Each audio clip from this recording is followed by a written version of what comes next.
Когда пожилая женщина берет к себе огромную бездомную собаку, соседи возмущаются ее поступком и даже начинают плохо с ней обращаться. Год спустя все их взгляды изменились после того, как они услышали шокирующий крик о помощи, и произошло нечто невообразимое. Собака последовала за Мартой в дом после 2 недель кормления и игр с ней. Она услышала фырканье позади себя и обернулась. Это был кто-то из ее соседей. Он стоял между 2 другими, и все они смотрели на нее, неодобрительно хмыкая и качая головами. «Что ты делаешь?» — спросил один из них. Когда она не ответила, остальные присоединились к разговору, задавая вопросы и отвечая сами. Марта не обращала на них внимания, но знала, в чем заключалась суть их непрошенной лекции. Они считали, что она поступает глупо, беря к себе такую огромную собаку. За те 2 недели, что она провела с этой бездомной собакой возле своего дома, она много чего услышала. Любой, кто проходил мимо, смотрел на них в шоке и неодобрительно качал головой, когда они уходили. Иногда они даже заходили так далеко, что отпускали ехидные замечания, которые, очевидно, предназначались для того, чтобы их услышали. Они верили, что такая большая собака — это огромное обязательство для такой хрупкой и старой женщины, как она, и что ее прошлое бездомной собаки неизбежно означало, что у нее были проблемы с поведением, которые плохо отразились бы на обществе или даже подвергли бы их всех опасности. Но Марте было виднее. Она знала, что в теле огромного пса нет ни капли зла. В тот день, когда она решила заняться этим, она даже не планировала этого.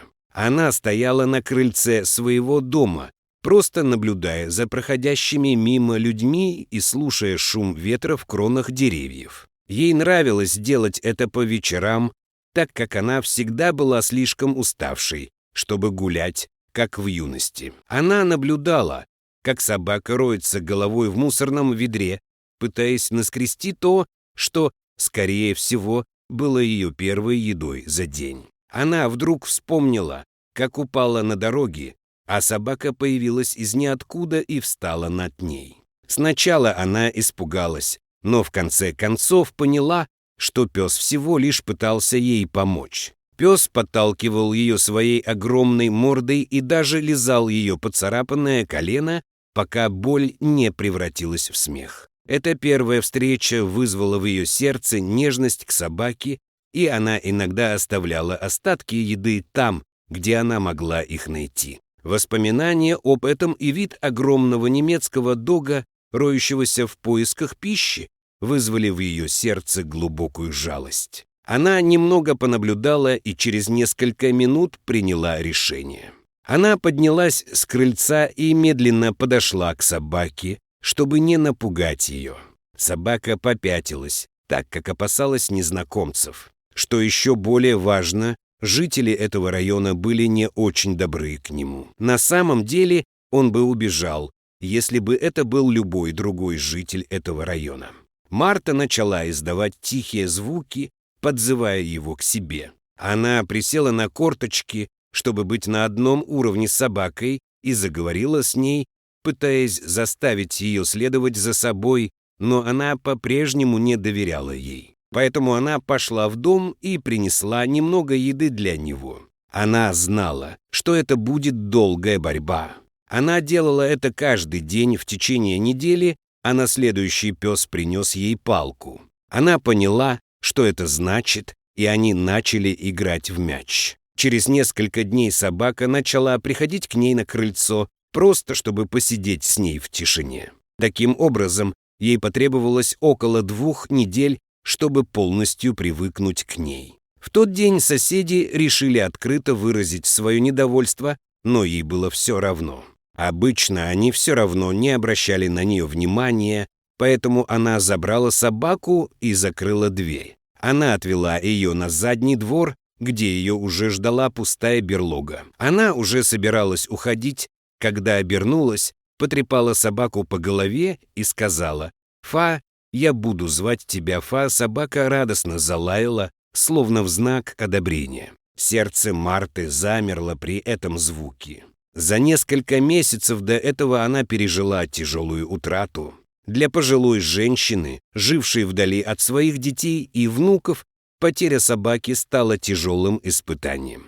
Люси некоторое время болела, и врачи сказали Марте, что у нее мало времени с собакой. Тем не менее, боль от этого не становилась меньше, когда она наблюдала, как ее лучшая подруга день за днем худеет и становится похожей на палку. Ее когда-то энергичная Люси большую часть дня проводила в лежачем положении и могла издавать только слабые поскуливания вместо своего когда-то громкого неистового лая. Все это было болезненно для Марты. Поэтому, когда Люси в конце концов скончалась, она была в плачевном состоянии и стала проводить больше времени на улице. Ее дочь обещала приехать следующим летом с внуками и надолго их навестить, но тем временем Марта была одна. Поэтому, когда она каждый день наблюдала за бездомной собакой, до нее в конце концов дошло, что ей нужно сделать, и было разумно дать этой собаке кличку, которая означала бы «удача», потому что, по ее мнению, именно этим для нее была Фа. Следующие несколько недель были трудными и для Марты, и для Фа. Соседям не понравилось то, что произошло, и они не побоялись высказать свое мнение. Всякий раз, когда Марта и Фа выходили из дома, раздавалось громкое шипение и едва скрываемый шепот о том, как Марта могла совершить нечто столь отвратительное. Иногда мусор даже таинственным образом оказывался возле их крыльца. Марта была невозмутима. Со временем какая-то часть сообщества начала понимать смысл действий старой бабушки. В конце концов, Фа больше не рылась в мусорных баках, она выглядела упитанной и, казалось, наслаждалась проживанием с Мартой. Однако некоторые соседи по-прежнему упорно сопротивлялись новым условиям. Одним из таких соседей был Пол, и, к несчастью, его дом находился прямо рядом с домом Марты. Это позволяло ему отпускать пассивно-агрессивные комментарии, а иногда и откровенно оскорблять через забор. Ему не понравилась собака, ее огромные размеры и тот факт, что она заблудилась. Однажды, когда Марта взяла Фа на прогулку в соседний парк, Пол был там со своей дочерью. Его дочь пришла поиграть с Фа и детьми. Они прекрасно проводили время, когда внезапно появился Пол и оттащил свою дочь, крича на нее за то, что она подвергла опасности его маленькую девочку. Марта по-прежнему ничего не говорила. Она знала, что это того не стоило.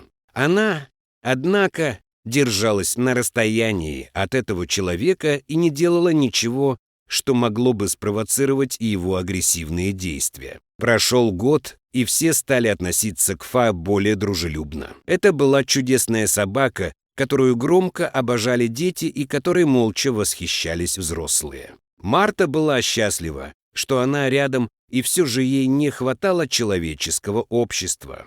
За исключением Пола, соседи были достаточно дружелюбны, но она стремилась к более тесным отношениям. К счастью, приближалось лето, и однажды позвонила ее дочь Белла, чтобы сказать, что она сдержит свое обещание и привезет детей к нам на пару недель. Марта была в восторге и целую неделю готовилась к их приезду.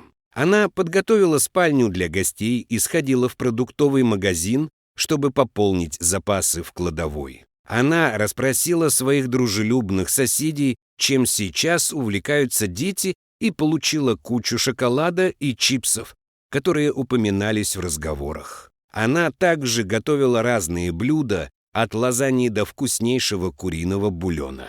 Поэтому, когда дети пришли, их восторгу не было предела. Однако все оказалось не совсем так, как она ожидала. Больше всего дети полюбили Фа и не отходили от нее ни на шаг. Сначала дочь Марты настороженно относилась к этой собаке, но, проведя небольшое исследование о немецких догах и увидев, как сильно ее дети любят Фа, она прониклась к ней с симпатией и избавилась от своих страхов. Через несколько дней после приезда ей срочно позвонили из дома и сообщили, что ее лучшая подруга родила. Она была крестной матерью и ожидалось, что она сразу же появится в больнице. Когда она спросила свою мать, может ли та немного посидеть с детьми, обе стороны были вне себя от радости при мысли о том, что они смогут провести еще немного времени вместе. Поэтому она собрала свои вещи и отправилась в город одна. Несмотря на то, что она знала, что будет скучать по своим детям, она была рада видеть, что они счастливы и в безопасности там, где они сейчас со своим новым лучшим другом. У них есть вся еда, которую они могут съесть, и заботливая бабушка. Лила и Лайла, как они любят, чтобы их называли, были близнецами, им было по 10 лет, и они были на пике своего детства. У них были схожие характеры, и то, что они выросли в городе, также повлияло на их буйные характеры. Поскольку их родители были в разводе, они привыкли переезжать с места на место. В результате они быстро подружились. Однако жизнь в городе не давала им много возможностей для отношений с крупными домашними животными, такими как Фа, поскольку мало у кого из их окружения было время или комната, чтобы содержать собаку. Поэтому им просто нравилось такое положение вещей. Однако вскоре дети начали кое-что замечать, ехидные комментарии Пола. Он проходил мимо них перед домом, когда они играли с Фа, и что-то бормотал себе под нос. Однажды Лила услышала, как он назвал их тупыми детьми. Она подошла к Марте и спросила ее, почему они, кажется, не нравятся Полу. Марта сказала близнецам, что некоторые люди просто озлоблены, и никто ничего не может с этим поделать. Дочь Пола, однако, была другим случаем. Она любила всех собак, и Фа была ее любимицей во всем мире. Она не только хотела поиграть с ней, но и увидела, как Лила и Лайла веселятся на улице, и ей ужасно захотелось присоединиться к ним. К счастью для нее, ситуация начала складываться в ее пользу. Ее отец стал приходить домой немного позже, что-то насчет нового контракта, но это ее не касалось. Она просто была рада побыть немного одна.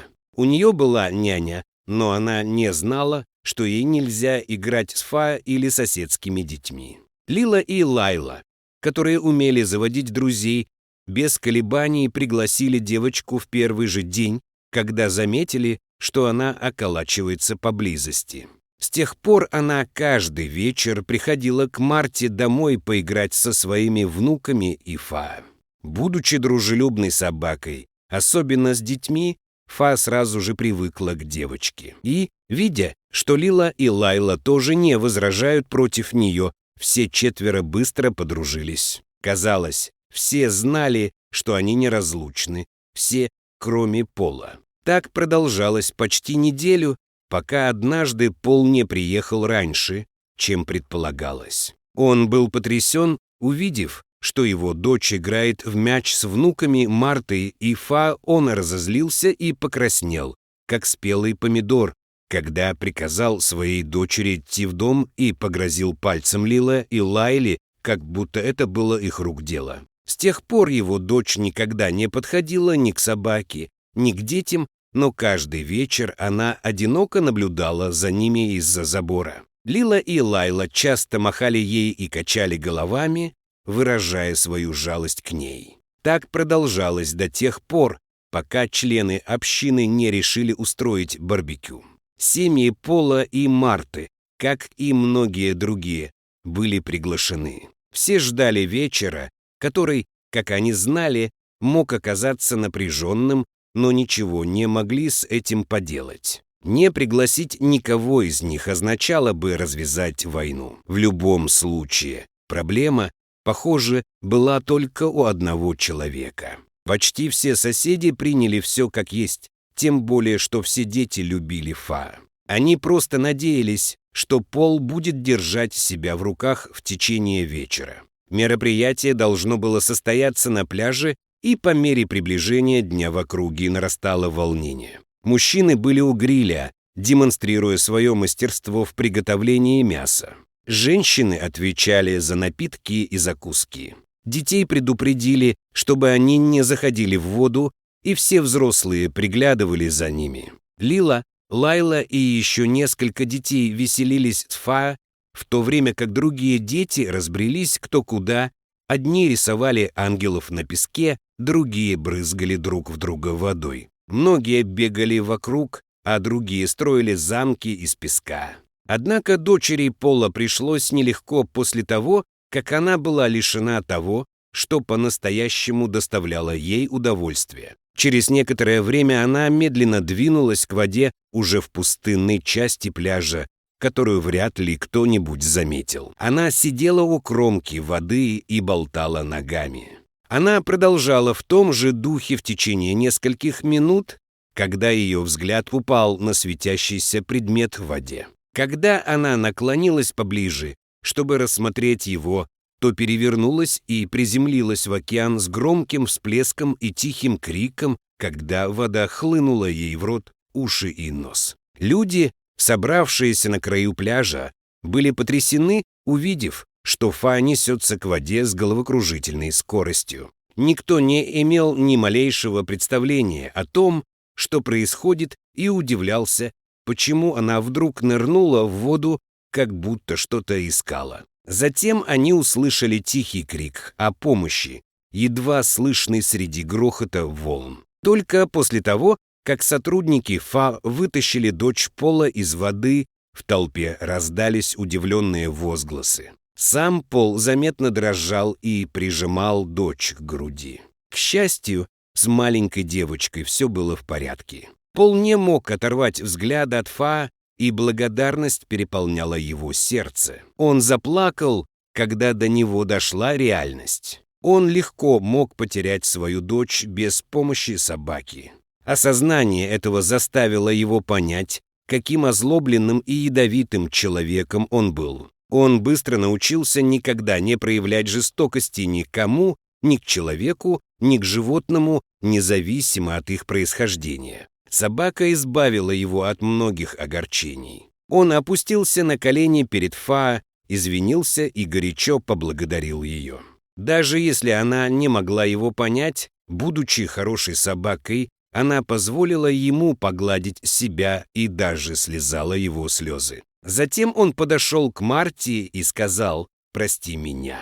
Я был таким ужасным человеком, хотя ты никогда не делала мне ничего плохого. Прости, и я благодарен тебе за заботу об этой собаке, потому что она только что спасла мне жизнь. Большое тебе спасибо. После того вечера Пол охотно отпустил свою дочь в соседний дом и больше никогда не смотрел свысока ни на одно живое существо. Он даже проникся симпатией к Фа и приносил ей с работы угощения. К счастью, для всех участников это был счастливый конец. Какой приятный финал! Вы когда-нибудь были спасены животным или видели, как животное спасает кого-то? Как это произошло? Продолжайте и расскажите нам об этом в комментариях. Спасибо, что посмотрели, и до встречи в следующий раз.